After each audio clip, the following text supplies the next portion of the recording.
for centuries, one at a time, hills and valleys come alive with sunlight. While the sun warms the patient desert, you become aware of a new life beginning, a new day, the miracle of morning in a place of such extreme desolation. Gazing into the distant, there is a wealth of mystery, as if we have missed all the activity that once brought this desert alive, evidence of ages gone by, storms passed, and changes survived. Each breath contains a trace of dampness in an area where moisture is precious. The night finally giving way to the day, a warm wind from the desert below hints at the heat soon to come. Here in this high desert, far from shade trees and running rivers, man is a prisoner of his desire to survive. White men first came to this area in the mid-1800s looking for a pot of gold. What made them pick this particular spot? How could anyone imagine that wealth could come from these hills? Don Hardesty, an archaeologist and professor at the University of Nevada, brings us to the first claim of the Labbie mine. We really don't know much about this area before 1890. There were rumors of Mormon prospectors that had moved into this area looking for placer gold deposits in the late 19th century. There also was a long-standing legend of a very famous mine in this particular region that led to a party of prospectors coming into the area in 1890. These individuals included the Montgomery brothers, who were later to be well known in the Bullfrog mining district just north of here near Bullfrog in the early part of the 20th century, and also for mining activities in Death Valley generally. The Montgomery brothers, who came ultimately from the California gold fields and originated eventually in the Midwest, were led by a Western Shoshone inhabitant of the area who's usually referred to as Indian Johnnie. And their discovery of gold in this area ultimately led to the naming of the district, the Johnnie Mining District, after Indian Johnnie. In the early years after the initial discovery in 1890, we still don't know very much about mining that was going on here. We do know that there were some mines that had been developed in the Johnnie District. There were also a couple of mills that have been recorded in the 1890s. It's not really until the early 20th century, however, that we have a more substantial record of mining in this area. In 1910, Charles Labbie purchased and established several mining claims in what has since been known as the Labbie mine, which this film is about. Labbie continued to operate mines in this area until 1964, when the mine was purchased by George Warner. His family continued to own the mine right up to the present. During that period of time, from 1910 to 1964, the Labbie mine seems to reflect the history of the Johnnie Mining District in general, in that there were ups and downs in mining activity.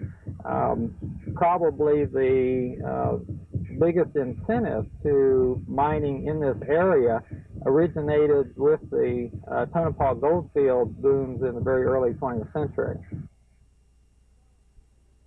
Charles Labbie was a Frenchman, well-educated and an eloquent writer. In 1910, he and his wife bought this claim and started to work it, together, alone. The work was hard and reward was small. November 3rd, 1921, Charles Labbie wrote in the Engineering and Mining Journal regarding the Johnnie District. A great number of claims have been located, some of which have hardly paid for the location work, but others have opened valuable showings. In general, only the prospecting stage has been reached and few have attempted production. Sometime during 1923, Charles Labbie installed a two-stamp mill, hoping that crushing the ore he pulled from the ground would yield more gold or silver. Apparently it worked. By 1940, Labbie had installed a 10-stamp mill with the financial assistance of an unknown group of investors calling themselves the Hollywood Group. Judith Warner actually lived here for many years. She talks about life here in the desert. Yes, his name was Charles Labbie, and he started this. He got a corporation from Hollywood, California, a big corporation, to come, and they put up the money. And they did very well until the gold price went down. And then when the gold price sunk, you know, when World War II came along and the gold price sunk, then, of course, they had to give it up. And that's where we got the stamp mill. Now they had just one more problem to overcome. They had all the equipment to pull the ore from the ground and the machinery needed to crush it. The only thing missing was a water supply. They found the water source and built a pipeline 5 to 7 miles long through the mountains and across a valley. After more than 40 years of operation, the Labbie mine was ready to start paying for itself. And of course that's all possible because we had the springs. If we didn't have the springs for water, why we wouldn't be able to do that. But we have 5 miles of pipe that goes up to the springs. It's very rugged going up to the springs. That's the reason they have to have those old trucks around here, because it really wears them out fast going up to the springs, because we don't have a road up there. It's just a trail. Both the original 2-stamp mill and the 10-stamp mill were placed inside of a large metal building. Because of the height of the mill, they had to carve out the side of a hill and set the stamp mill inside. Mules were used to carry the ore from areas around the mill, and there were many of these digs. The deepest mine shaft was relatively close to the mill. Large buckets of ore from hundreds of feet below ground were pulled by a powerful winch through this large head frame. Men would dump the ore bucket into a cart that was mounted on rails like a small railroad track. This was tough work, and it took tough people to do it. But they were only half done. The ore still had to be crushed and washed to separate the gold from the ore. The stamp mill could not crush rocks more than a few inches in diameter. The larger rocks had to be made small enough by crushing them in a jaw crusher first. The jaws are made of steel and actually break the rocks until they're small enough to fall below. The view from the operating floor is impressive. You would never suspect that such a large technical operation existed in the middle of this desolate area. The Donovan family has operated stamp mills and mines for many years in Nevada. Mike Donovan talks about stamp mills and how they work.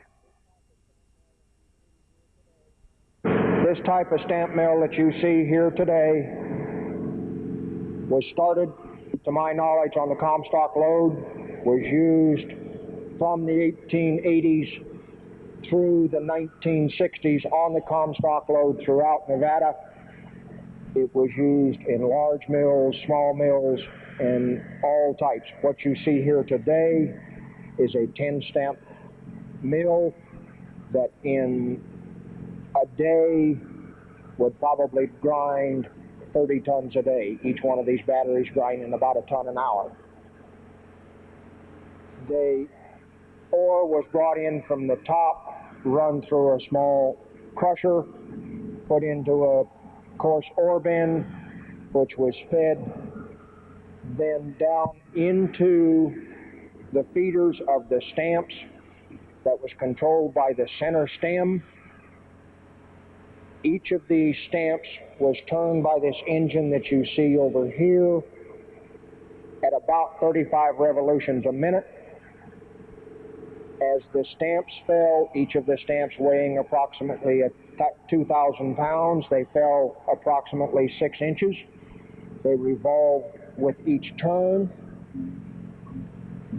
The grinding then was controlled by the screens on the front. Coming down from the feeders in behind, it was fed on each drop of that center stem. The feeder turned and dropped muck into the battery.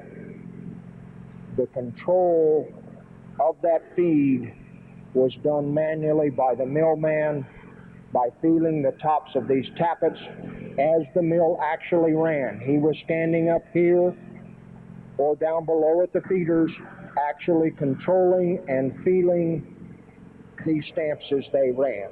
If they got too full, they would completely fill the battery up and he had to hand muck them out. If it got too hard, they would begin to bounce as the batteries, the shoes and dies down here is evidenced by those. They have bounced because there was no muck under them.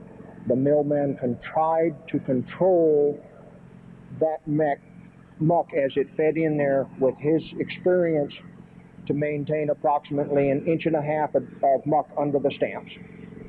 That grind then went through the screens, across the amalgamation tables where this small gold was contained there, and then across the tables. And in other mills, it went from there into cyanide circuits. Running a mill was hard work. Although mechanically the mill was fairly simple, operating one took lots of attention and plenty of desire to find gold. The noise of the large Fairbanks Morse one-stroke engine could barely be heard above the pounding of the stamps. The summer heat aggravates the heavy air, full of smoke from the burnt fuel. And in the winter, conditions didn't get any better, with water and ice on the mill floor. But it was all worth it when, at the end of the shaker table, there was enough gold to take to the assayer. It took a keen eye to see the difference between what would be profit and what was just another pile of rocks.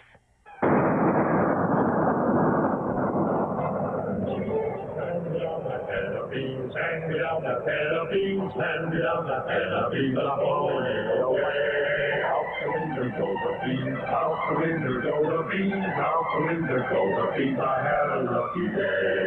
Mary, Mama, Mary, hiking to Mary, we're going out this evening. Mary, Mama, Mary, I'm gonna take you out tonight. Oh, hand me down that can of beans, hand me down that can of beans, hand me down that can of beans, I'm going it away. Out the window go the beans, out the window go the beans, out the window go the beans, go the beans, go the beans, the times are here to stay. Hand me down that can of beans, hand me down that can of beans, hand me down that can of beans, I'm going.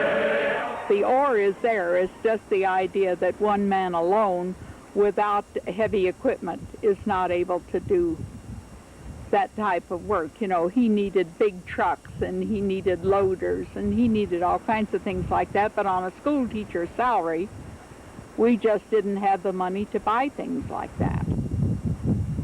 And though he got gold out all the time, but he didn't get enough out at one time to be able to afford those $100,000 pieces of equipment, you know. And like these other mines that I read about that are really successful, they'll maybe spend $7 million before they actually get into operation because they have to have all this big equipment and everything. Well, we never could afford that. You didn't have $7 million. We didn't have $7 million. The same story has been told by many in the past. If they'd only had a little more time and better equipment, they would have made their million. A special amount of perseverance and a pocketful of hope. That's what it took to be a miner. The equipment has gotten bigger and better. The geologists have more knowledge than ever before, but the people are still the same. Mining's history follows the development of man. From the tough pioneer mining 100 years ago to the modern technology of mining today, the need is ever present. Perhaps Charles Labbie knew the extreme economic importance mining held for the United States and Nevada. Maybe he didn't. He could not have known that when President Roosevelt stopped gold mining in the United States, mining equipment would be scrapped to feed the need for battleships and iron to fight World War II. But this 10-stamp mill, one of the few left, and all of its support equipment and tools has been saved. One lesson that history has always taught us is that we don't know what we have until it's gone. This mill, in a small way, tells the story of countless lives and dreams of those that first pioneered Nevada. On October 16th, 1988, at 2:30 p.m., in the midst of Nevada's largest mining boom to date, this mill ran for the last time. Due to the generous donation of this stamp mill by Judith Warner and the efforts of the May Foundation and many others, some of the history of mining is here for you to see and touch for yourself. With the mill gone from this mine site, all is quiet and back to normal. Although this valley cannot claim another mystery to hide from future generations, it has one more change. It has survived.